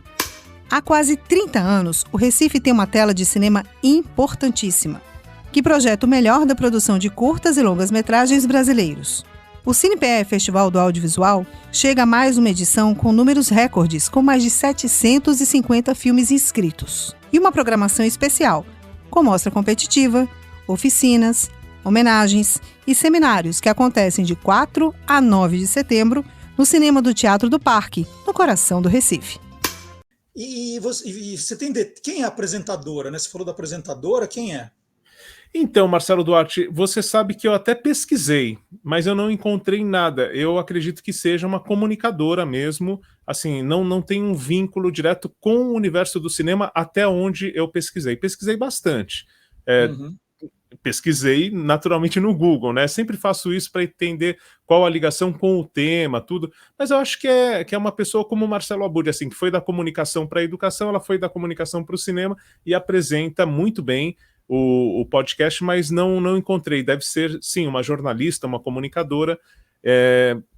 Se, inclusive, alguém da organização do festival puder nos dar mais informações, ela própria vai que chegue, e normalmente acaba chegando porque alguém vê e manda esse material, né, para quem está sendo citado aqui, a gente gostaria de conhecer melhor e fica para uma próxima edição a gente trazer essa informação, então, Marcelo Duarte. E é uma ideia bastante simples essa, né, Abud? É interessante, ajuda, é complementar, e não é um podcast que você fala, né, que quanto trabalho que deu, né, quantas... Né, é uma coisa bacana, bem feitinha e simples, né? Perfeito, essa é a ideia. E você sabe que é curioso, já que a gente está num programa de curiosidades, né, que o primeiro podcast que foi assinado por uma empresa no Brasil, a gente já falou sobre ele, da Volkswagen, foi o Super Surf, que era justamente uma cobertura de um evento, no caso, um campeonato de surf patrocinado pela Volkswagen. Então, a história do podcast no Brasil, corporativo, né, digamos assim, que tem um patrocínio, começa assim, com a cobertura de um evento em Santa Catarina, um campeonato de surf ligado às marcas dos carros da Volkswagen, que justamente tem essa ideia, né, de você poder transportar a prancha de surf e tudo mais tal. Naquela época, o Paulo Lima, nós estamos falando de 2005, segundo semestre de 2005, o Paulo Lima apresentava o podcast da Volkswagen, e para fazer com que as pessoas conhecessem essa mídia que era extremamente nova, principalmente para o mercado corporativo, a Volkswagen, ela produziu milhares de CDs e distribuiu esses CDs nas concessionárias, Marcelo Duarte. Essa foi a estratégia para que as pessoas conhecessem. E tem isso guardado, Abud? Tem isso guardado no meu acervo aqui de peças raras, né? Eu achei aquilo muito curioso, guardei e tenho esse episódio, esse primeiro episódio registrado aqui. E separei um minutinho também do Paulo Lima, e o curioso é que justamente a ideia, então, que a pessoa, na época, os carros, os automóveis, alguns, claro, era o sonho das pessoas ter um carro com um aparelho de CD além do rádio, né? Então, em vez do toca-fitas, que era da geração anterior, agora tinha o toca-CDs. Então, a pessoa passava na concessionária, colocava no CD do carro ou no aparelho de CD de casa, e o Paulo Lima apresentava, isso daqui é o podcast. Era essa a ideia desse primeiro episódio, que depois seguia com a cobertura do campeonato já, e o convite para que as pessoas acessassem os próximos episódios no site da Volkswagen. Vamos ouvir então esse um minutinho também? Vamos lá. E aí, tudo bem? Eu sou o Fábio Lima, seu podcaster nessa viagem a Ubatuba e a final do Super Surf 2005. Seja bem-vindo ao podcast Super Surf Volkswagen. E para quem não sabe, podcast nada mais é do que músicas, trechos de músicas, narrações, sons avulsos, entrevistas ou a mistura disso tudo em arquivos de MP3 que podem ser baixados ou ouvidos no próprio micro ou num tocador portátil de MP3. Aliás, cabe aqui mais uma explicação em relação à novidade. Apesar do nome dessa tecnologia estar associada ao player iPod da Apple, qualquer marca de tocador portátil de MP3 pode reproduzir um podcast. O lema do podcasting é: ouça seu programa favorito quando e onde você quiser. Adam Curry, surfista e ex-VJ da MTV, foi quem batizou essa nova mídia por ser a primeira pessoa a utilizar o termo. Esse podcast é um oferecimento de Volkswagen. Então vamos agora para Ubatuba. Entre a romântica Paraty e Caraguatatuba, pela Rio Santos, chega-se a cidade de Ubatuba, que tem muitas praias desertas, preservadas e cercadas por Mata Atlântica ao longo de 100 quilômetros de costa. São cerca de 80 praias de águas cristalinas para agradar a todos os gostos, com muitas opções diferentes de lazer, desde a agitada praia de Tamambuca e Vermelha do Norte, frequentadas por surfistas e esportistas, até a deserta e paradisíaca Praia da Fazenda. Muito legal, Abudi. Algo mais para hoje? Por hoje é isso. A ideia é mostrar como é fácil, simples e interessante, né, fazer coberturas de eventos trazendo bastidores com o podcast. Maravilha. Então, semana que vem, Marcelo Abudi está de volta com mais uma novidade de onde? Da Podosfera. Comigo, hein, Marcelo Duarte? 3, 2, 1... Chega nesse momento do programa, já não aguento mais. Já com a aguinha aqui. Vai então, você que é melhor, vai. Esse incrível universo dos podcasts. Perfeito. Até lá. Tchau, Abudi. Até semana que vem. Até lá. E para encerrar o programa de hoje, né, a gente está na reta final, nós vamos chamar o Silvio Alexandre. Silvio Alexandre ele teve uma sacada maravilhosa. E uma sacada no momento em que... Bom, eu falo depois. Vamos lá, senão eu já quero dar spoiler, já quero contar tudo. Primeiro, Silvio Alexandre. Vamos lá?